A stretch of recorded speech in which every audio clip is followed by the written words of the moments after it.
All right, free radicals and disaffected political folks, independents, progressives, libertarians, Green Party people, welcome aboard. I'm Dave. I am the Radical Independent. Very independent, actually not all that radical. Radical, I guess, in the sense that I am done with the two-party system. I'm done. I'm cheering on candidates within these parties who espouse some sort of appeal to the working class and the proletariat class, whatever you want to call it.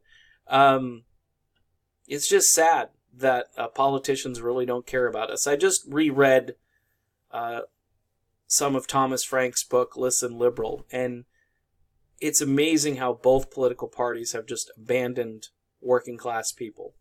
And that's the bottom line. That's why I'm willing to look at Green Party. I'm willing to look at anything that will actually cater to the needs of people who are underserved in this country. The poll from New Hampshire here, 29% Bernie Sanders. By the way, this is a poll from the Boston Herald and Franklin Pierce University. Some on the left would say, well, you can't trust the Boston Herald. Look, the Boston Herald, definitely right of center, the home of Howie Carr, if you know who he is. I don't have a problem with the Boston Herald. I think they'll tell it like it is. Certainly they're not the elitist sort of New York Times style reporting that the Boston Globe does.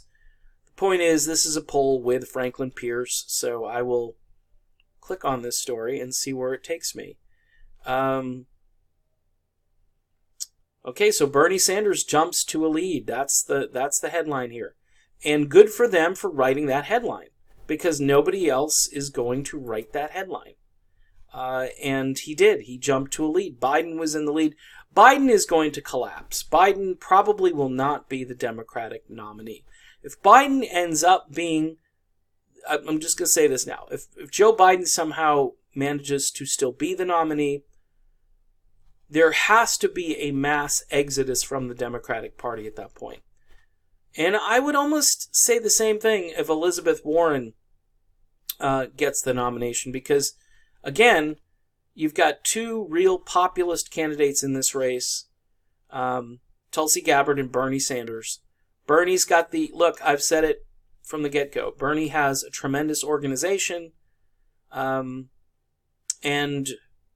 would be happy voting for Bernie Sanders if he picked Tulsi Gabbard as his running mate, if that's the way things pan out. I'm still hoping that Tulsi can stay in there. She's in there until the convention. I think she wants to pick up as many delegates as she possibly can. Good for her, because then she's going to have some political clout when she gets to the convention. So I'm not writing her off. This isn't a video saying I'm done with Tulsi. I'm still going to cover Tulsi, but this is kind of big news.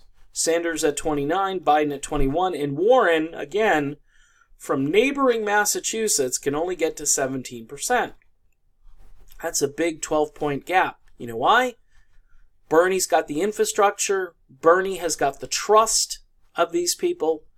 Bernie is going to appeal to the Trump people who said, hey, I thought this guy was going to get us out of all these foreign interventions.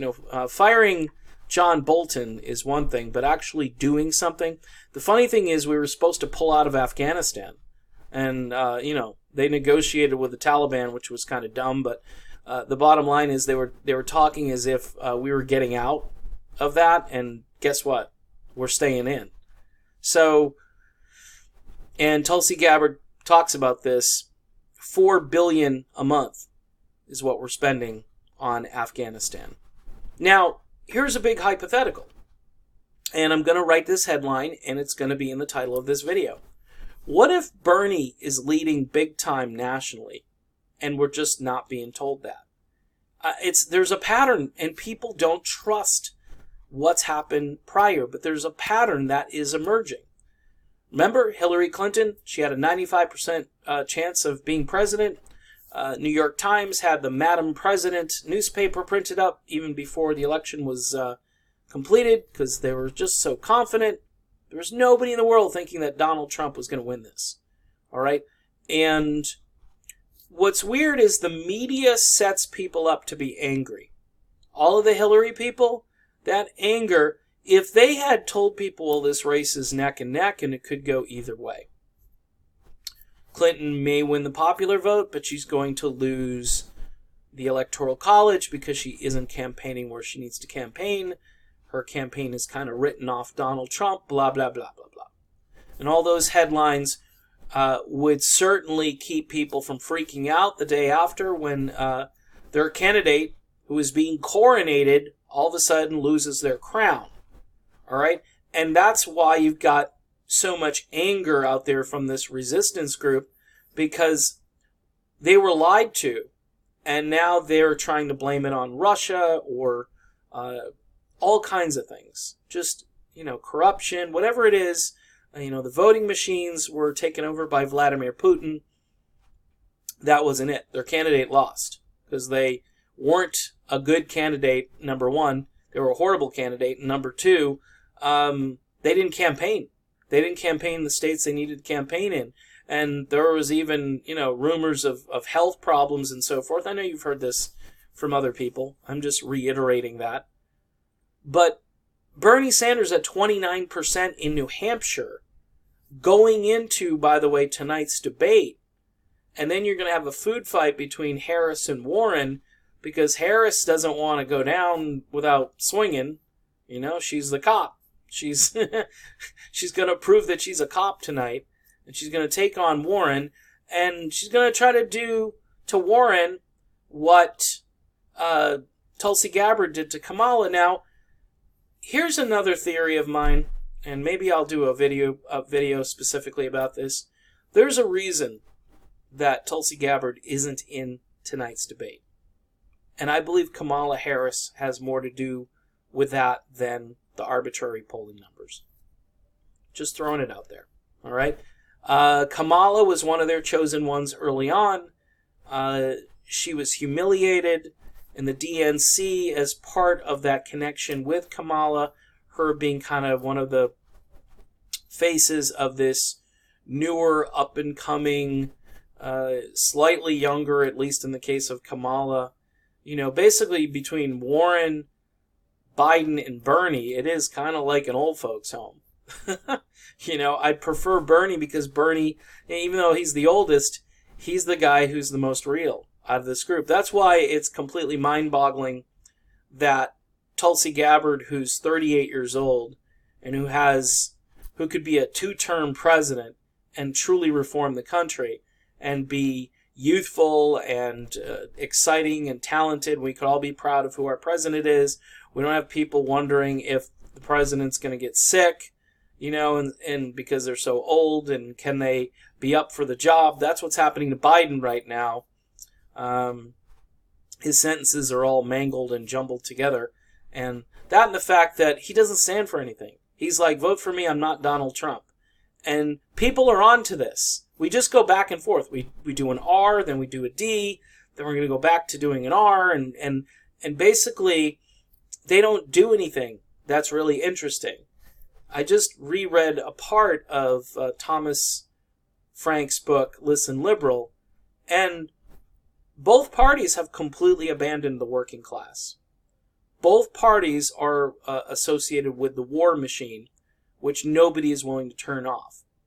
Both political parties don't see public higher education as something that should be just a given in the richest country on the planet. With all of this new technology coming, you would think you'd want to educate your workforce, and you wouldn't saddle these people with incredible debt where they need to win life's lottery in order to pay the debt and then have a decent life after that. I mean, if you want standard of living to go up, right? The people on the right, they're always talking about standard of living, and, it just seems as though that they don't really care about it. People on the left talk about it, but they don't do anything about it. So in any event, I find this fascinating. I find that the narrative, much like the narrative with Hillary Clinton winning the election, the narrative that Bernie he's out there, but he's second, third. It's Biden. Now it's everybody's darling Elizabeth Warren. Why do they dislike Bernie Sanders so much? That's why, see, when people start doing that to me, my reaction is, really? You're telling me not to listen to this guy? You're telling me that his ideas are bad? Or you're telling me that he's got crazy hair like Donald Trump, so I can't vote for him? Well, a bunch of people voted for Trump. They didn't care about the crazy hair. What I care about are issues. And Bernie Sanders campaigns rigorously on issues. He doesn't, he spends a little time with the Russiagate stuff, and I wish he wouldn't. But I think he's trying to do a balancing act, or he's trying to placate some of these people. I can see where he's coming from doing that. I wish he wouldn't do that, but you know what? If it's Bernie at the top and Bernie does win this, I'm all in. I'm all in for Bernie. Bernie's got a great infrastructure. Bernie is winning by like 8 points in the state of Texas over Donald Trump.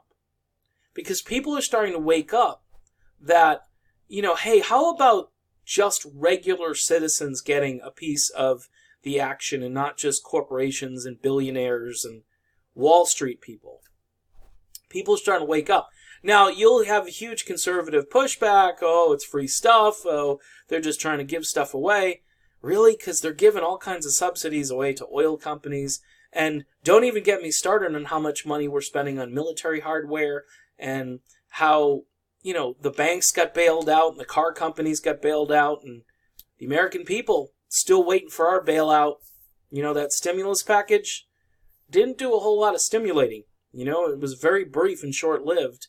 Unless you actually have kind of like a green jobs program, much like what Howie Hawkins over at that Green Party, that party that nobody wants to talk about, where they basically put a factory in every congressional district. And the factory is basically there to build green infrastructure, green products that retool our economy. And they do it much like, the FDR model. Chicken in every pot kind of thing.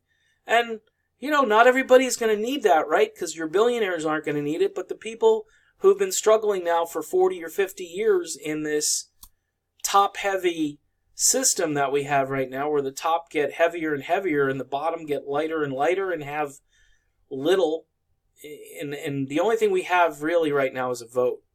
So democracy needs to kick in. And I would say Bernie Sanders, if he is leading like this nationally, this should be big news all over cable, everywhere. But it won't be. They'll focus on the food fight tonight between Kamala and Warren. And then, they're going to, look, these two candidates, they cannot get past a certain level if they're battling it out.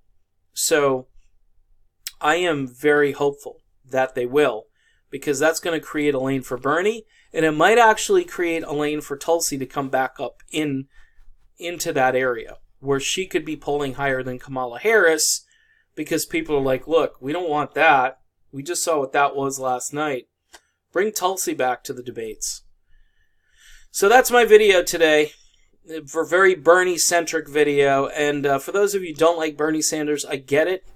But I am looking at all the options out there, and Bernie has always been one of my options, and I would be really kind of sticking my head in the sand and being a little too wedded to Tulsi in the sense, because I understand Tulsi is the best candidate, but if for whatever reason the system has shut her down and nobody seems to want to correct that system, then I'm going to hope that democracy kicks in enough for Bernie Sanders where he can overcome all of these obstacles.